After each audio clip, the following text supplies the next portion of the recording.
আসসালামু আলাইকুম রহমতুল্লাহ বারাকাতুহু।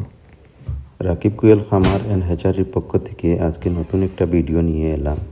যেহেতু আমরা দীর্ঘ 17 দিন আগে আমাদের ইনকিউবেটারে 2400 ডিম ঢুকিয়েছিলাম। আজ 3 দিন হলো আমাদের হ্যাচিং, আজকে 17 নম্বর দিন। তাই আজকে বাচ্চা বের হচ্ছে মেশিনে। তাই ভাবলাম যে আপনাদেরকে এই হ্যাচিংয়ের রেটটা শেয়ার করি। তো নতুন যারা খামার করছেন হয়তো তাদের কিছু অভিজ্ঞতা হবে, কিভাবে বাচ্চা বের করতে হয়, কিভাবে হ্যাচিং করতে হয়, কিভাবে মেশিন পরিচালনা করতে হয়। হয়তো আমার এই ভিডিও দেখলে পুরোপুরি আপনারা বুঝতে পারবেন না মেশিন কিভাবে চালাতে হবে বা কিভাবে পরিচালনা করতে হবে। নতুন একটা ভিডিও আমি 2-3 দিনের ভিতরে দিব, মেশিন কিভাবে চালাতে হয় এবং কোয়েল পাখি জিরো থেকে কী ওষুধ খাওয়াতে হয়, কিভাবে বুডিং করতে হয়। আমি 2-3 দিনের ভিতরে একটা ভিডিও আপনাদেরকে দিব। আমার এই ফেসবুক পেজটা ফলো করবেন।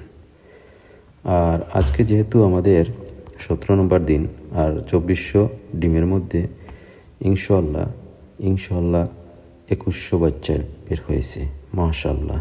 যেহেতু এই মেশিনটা আমার নিজের হাতের বানানো ছিল, এই মেশিনটা আমি বানিয়েছিলাম যে সময় আমি দেশে ছিলাম। আর আমি দেশে থাকাকালীন অবস্থায় এই ফার্মিং লাইনে কাজ করার সূত্রেও আমি মেশিনের বিজনেস করেছি। যেহেতু নিজে আমি মেশিন তৈরি করতে পারতাম, আর দীর্ঘ 4 থেকে 5 বছর আমি মেশিন বানিয়েছি এবং বাংলাদেশের বিভিন্ন জেলায় আমার বানানো মেশিন বিক্রি করেছি। তাই আমার একটা অভিজ্ঞতা আছে যে আমার এই মেশিনে কমপক্ষে 85% উপরে রেজাল্ট আসবে। কিন্তু আল্লাহর অশেষ মেহেরবানিতে আমাদের মেশিনে 90% উপরে রেজাল্ট আসছে। আপনাদেরও মেশিনে এইভাবে রেজাল্ট আসবে।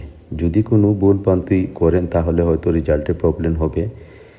আর যদি আপনারা কোনো সহযোগিতা চান তাহলে আমার সাথে যোগাযোগ করবেন, ফেসবুকে আমারে ট্যাক্স দিবেন, ইনশাআল্লাহ আপনাদেরকে বুঝিয়ে দিব কিভাবে মেশিন পরিচালনা করতে হয়।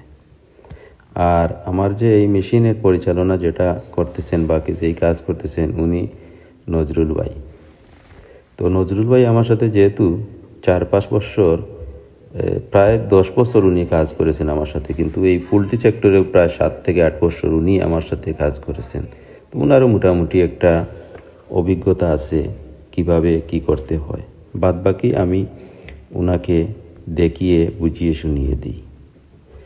তাই আজকে দেখেন আমাদের যে বাচ্চা যেগুলা, আপনারা ভাববেন যে এইভাবে বাচ্চা আমরা বের করছি কেন, একসাথে নিয়ে যাই না কেন। না, একসাথে নিব না এর জন্য যেহেতু এই বাচ্চার নিচে অনেক ডিম এখনও ফুটার বাকি আছে। আর আমরা আশাবাদী যে ওইখান থেকে বাচ্চা আসবে ইনশাল্লাহ। আর নিচে যে ডিমগুলো আছে ওই ডিমগুলো অনেকটা ডিম মানে ফাটানো।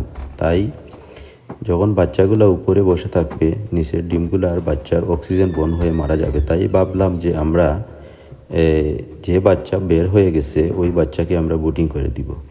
তাই আমরা এখানে বুটিং দিয়ে দিলাম। এই বুটিংয়ে আমরা তাপমাত্রা রাখছি 38 ডিগ্রি সেলসিয়াস আর নিচে দিয়ে রাখছি আমরা 34 ডিগ্রি। এর ভিতরে আপনারাও রাখতে পারবেন। প্রথম দিন এতটুকু তাপমাত্রা বা টেম্পারেচার লাগে। আর প্রথম দিন আমরা যে মেডিসিন দিছি এটা হচ্ছে প্রথম বাচ্চা নামানোর পরে আমরা গ্লুকোজ দিছি 3 থেকে 4 ঘন্টা। গ্লুকোজ দেওয়ার পরে আমরা লাইসোবিট দিছি।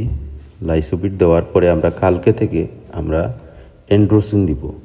এন্ড্রোসিন এটা নর্মাল একটা অ্যান্টিবায়োটিক, যেটা দিলে বাচ্চার যে নাভি আছে নাভিটা শুকায় তাড়াতাড়ি। আর যদি এই কোনো মেডিসিন না হয় তাও হয়, কিন্তু মেডিসিন দিলে নাভিটা যাতে তাড়াতাড়ি শুকিয়ে যায়, বাচ্চাগুলো জ্বর তাড়াতাড়ি হয়ে যাবে।